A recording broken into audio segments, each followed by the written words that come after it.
Hi guys, in this video I'll teach you how to undo not interested on TikTok.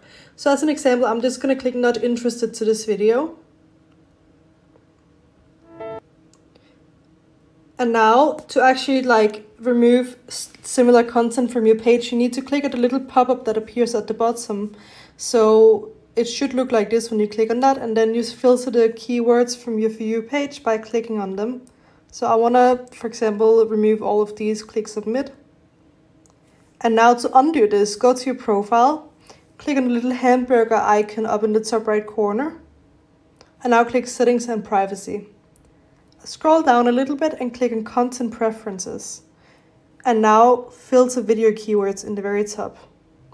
And as you can see, these are the keywords that I just wanted to filter. And to undo not interested in this type of videos, you simply click on the little bin to the right side, delete, delete, delete, and delete. And that is simply how you undo not interested on TikTok.